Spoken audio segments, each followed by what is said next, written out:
Dear students, 2 दिन का rest बीत चुका है।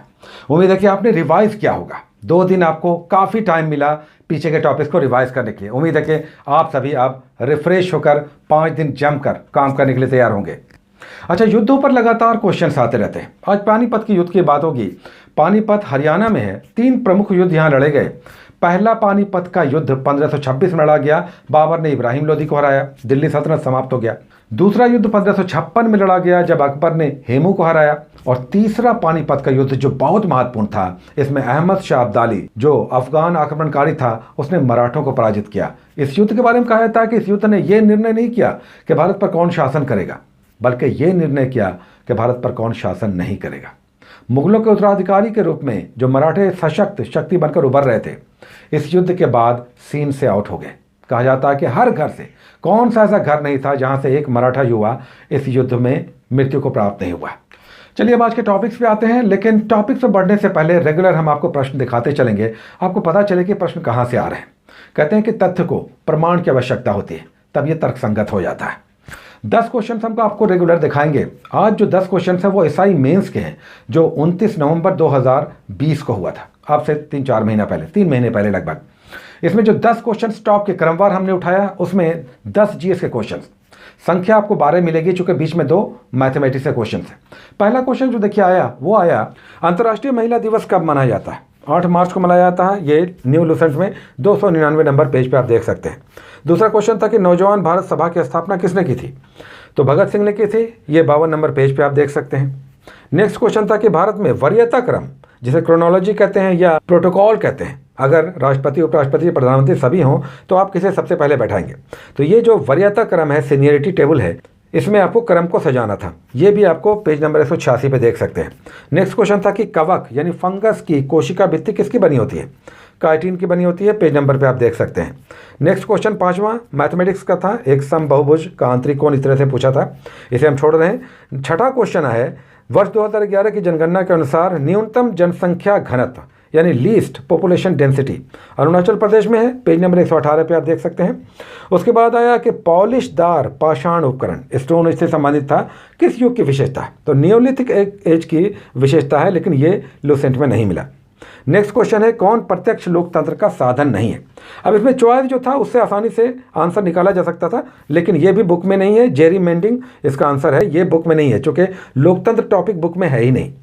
उसको नेक्स्ट 9th नंबर, भारत के उत्तर पश्चिमी भाग में शीतकालीन वर्षा मुख्य रूप से किस कारण से होती है? पश्चिमी विक्षोभ से होती है, वेस्टर्न डिस्टर्बेंस से। ये 106 नंबर पेज पे आप देख सकते हैं। और नेक्स्ट क्वेश्चन विधान परिषद से संबंधित है, यानी विधानमंडल में एक अपर हाउस और लोअर हाउस होता है। अपर हाउस विधान परिषद से संबंधित जो क्वेश्चन है, ये पेज नंबर 181 पे आप देख सकते हैं। उसके बाद 11 नंबर क्वेश्चन मैथमेटिक्स का है, यदि x का 1/4 6 से 5 अधिक हो, इस टाइप से है, इसे हम छोड़ रहे हैं। नेक्स्ट क्वेश्चन 12 नंबर, कौन सा पृथ्वी के घूर्णन का प्रभाव है? तो पृथ्वी जब अपने अक्ष पे घूमती है तो उसी से दिन रात होते हैं। ये टोटल 12 क्वेश्चन है, बीच में 2 मैथ के थे, तो 12 में से 2 नहीं मिला बुक में, 8 मिल गया। 10 में से 2 नहीं मिला, 8 डायरेक्ट आपको मिल गया, जो लूसेंट बुक आप पढ़ते हैं। हालांकि अगर बीपीएससी की तैयारी कर रहे हैं तो हम लूसेंट के साथ क्रॉन भी बोलते हैं, दोनों को मिलाकर। तो जब बीपीएससी का क्वेश्चन आएगा तो लूसेंट और क्रॉन दोनों को हम फॉलो करेंगे। तो इस तरह से आप देख रहे हैं कि जो टॉपिक्स आप कर रहे हैं, इसे आपको समझ के पढ़ना है और ये याद रहे, इसके लिए रिवीजन करना होगा। चलिए आज के टॉपिक्स पे आते हैं। आज का टॉपिक्स हम लोग किसी दिन एंशिएंट करते हैं, किसी दिन मॉडर्न करते हैं, किसी दिन वर्ल्ड ज्योग्राफी, किसी दिन इंडियन ज्योग्राफी, किसी दिन केमिस्ट्री, किसी दिन फिजिक्स, हम लोगों ने बांट लिया है। आज एंशिएंट हिस्ट्री से स्टार्ट होगा। तो सबसे पहले है सिंधु सभ्यता। इससे पहले हम लोगों ने किया प्राचीन भारतीय इतिहास के स्रोत, स्टोन एज भी हम लोगों ने किया। आज हम लोग कर रहे हैं सिंधु सभ्यता। अब सिंधु सभ्यता की खोज कैसे हुई, सबसे पहले किसने खोजा? सबसे पहले हड़प्पा या मोहनजोदड़ो की खोज किसने की? दयाराम साहनी ने की, राखादास बनर्जी ने की 1921-22 में। उसके बाद क्रमशः इसकी खोज और इनमें कौन कौन से स्थल में क्या मिले, इनकी सामाजिक, राजनीति और व्यापार ये क्या कर रहे थे, कहाँ से क्या आयात कर रहे थे, कहाँ निर्यात कर रहे थे, ये सब रेगुलर एग्जाम्स में आते हैं। लेकिन जो इम्पॉर्टेंट है वो है बॉक्स बना कर दिया हुआ हड़प्पीय स्थल, कहाँ क्या मिला है, कब खुदाई हुई, ये बहुत महत्वपूर्ण है, रेगुलर एग्जाम्स में आते हैं।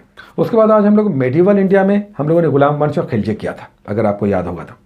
नेक्स्ट आप आएंगे तो तुगलक है, सैयद और लोदी है। आज केवल हम लोग तुगलक वंश कर रहे हैं। इसमें 3 शासक हैं, गियासुद्दीन तुगलक, उसके बाद मोहम्मद बिन तुगलक जिसे एमबीटी भी कहा जाता है, और फिरोज तुगलक। उसके बाद आज हम लोग कर रहे हैं इंडियन ज्योग्राफी में भारत का भौतिक भूगोल।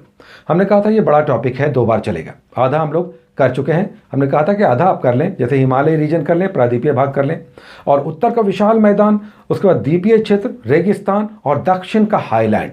जैसे डोडा बेटा किसका सर्वोच्च शिखर है, या अनाईमुडी दक्षिण भारत की सबसे ऊंचाई पर स्थित शिखर कौन सा है, उसका नाम क्या है, नीलगिरी कहाँ स्थित है। तो बचा हुआ आधा आप करेंगे, यानी भारत का भौतिक भूगोल आज कंप्लीट कर लेना है। उसके बाद इंडियन पॉलिटी में हम लोग रेगुलर टॉपिक्स कर रहे हैं, जिसमें आज करना है भारतीय संविधान के भाग, पार्ट्स, और अनुसूची यानी शेड्यूल। अब पूरा संविधान 22 भाग में बटा हुआ है, सारा नहीं करना है, आप चुने हुए कर लें, और याद रखें इसी से क्वेश्चन आएगा होपफुली। 1, 2, 3, 4 और 4A। 1 में भारत के संघ क्षेत्र और राज्य हैं, 2 में नागरिकता, उसके 4 में directive principle of the states है, 4A में मौलिक कर्तव्य, फंडामेंटल ड्यूटीज़ है। उसके बाद आप 9 कर लें, उसके बाद 15 कर लें, 17, 18 और 20 कर लें। तो ये गिने चुने आप भाग कर लेंगे, सारा नहीं करना है। उसके बाद केमिस्ट्री में आज एटॉमिक स्ट्रक्चर है, तो एटम्स से लेकर उसके फंडामेंटल पार्टिकल्स करना है, इलेक्ट्रॉन, प्रोटॉन, न्यूट्रॉन। एटम का स्ट्रक्चर, इलेक्ट्रॉन, प्रोटॉन, न्यूट्रॉन कहाँ पर ये व्यवस्थित होते हैं, कौन बाहर चक्कर लगा रहा होता है, कौन अंदर में होता है, किसे न्यूक्लियन कहते हैं। उसके बाद इसका मास, चार्ज, ये सब आप करेंगे एटॉमिक स्ट्रक्चर में। साथ ही बोरबरी हो गया, रदरफोर्ड की थ्योरी हो गई, और फिर हुंड्स रूल हो गया, ऑबो प्रिंसिपल हो गया, ये सब आपको एटॉमिक स्ट्रक्चर में करना है। उसके बाद हम लोग स्पीडी से जीके जीएस और विज्ञान साइंस वाले से कुछ पेजेस करते हैं, 3 टॉपिक्स लेते हैं। आज आपको पेज नंबर 10 और 11 करना है। ये हम आपको 1390 सेट्स वाले जीके जीएस एसपीडी के रेलवे सामान्य ज्ञान से या सामान्य अध्ययन से देते हैं।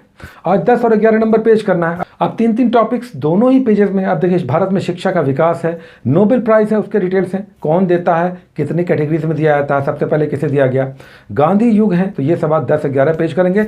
एक राज्य हम लोग लेते हैं अंदर में बीच में, तो आज पंजाब की बारी है, तो पंजाब के डिटेल्स कर रहे हैं। उसके बाद यहाँ पर हम लोग 10 सेट्स करते हैं, 51 से लेकर 60, 10 सेट्स करना, हर सेट में 12-14 वन लाइनर्स हैं। उसके बाद हम लोग साइंस वाले सेगमेंट से भी, एसपीडी का रेलवे सामान्य विज्ञान, उससे भी कुछ टॉपिक्स लेते हैं। 3 टॉपिक्स हम लोग लेते हैं। सबसे पहले आरआरबी रेलवे बोर्ड में आए हुए वन लाइनर्स हैं, तो 5-5 पेजेस उसमें हम लोग कर रहे हैं। आज 26 से लेकर 30 पेज नंबर आप करेंगे, जिसमें हर पेज में वन लाइनर्स हैं रेलवे बोर्ड के।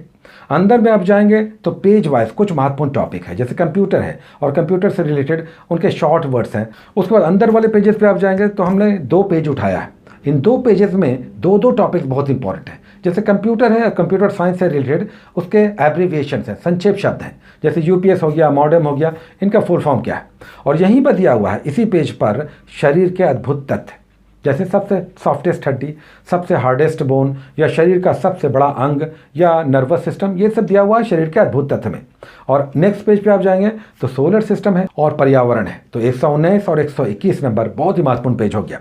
उसके बाद लास्ट में हम लोग 7 मॉडल सेट्स करते हैं साइंस वाले से। उसके बाद एक शानदार सेगमेंट एनसीईआरटी सार से हम लोग करते हैं, जिसमें 9 पेजेस हम लोग लेते हैं 9 सब्जेक्ट से, इंडियन पॉलिटी से लेकर एंशिएंट हिस्ट्री तक। लेकिन आज एक गड़बड़ हुआ है, यहाँ पर जो आप देख रहे हैं प्रिंट, इसमें 8 ही सब्जेक्ट्स आपको दिख रहा होगा।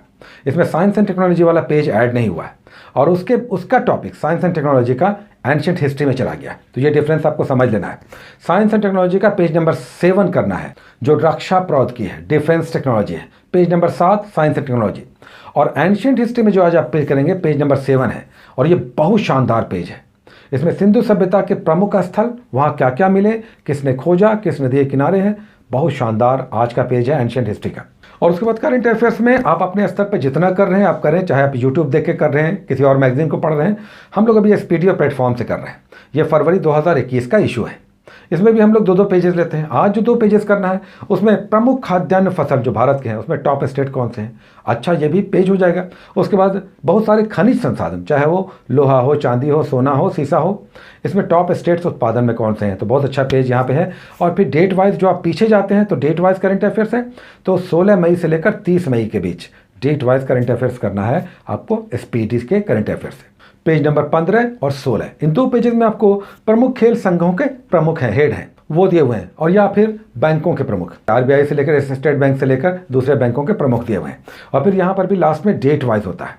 तो आज आपको जून मंथ का करना है, 16 जून से लेकर 30 जून तक डेट वाइज करंट अफेयर। इतना हो गया 24 घंटे के लिए, इसे आपको कंप्लीट करना चाहिए। और आपने देखा कि क्वेश्चंस किस तरह के आते हैं, तो आपको पढ़ना भी कैसे है, और आपके ये सारे बुक्स में मिल रहे हैं अधिकतर।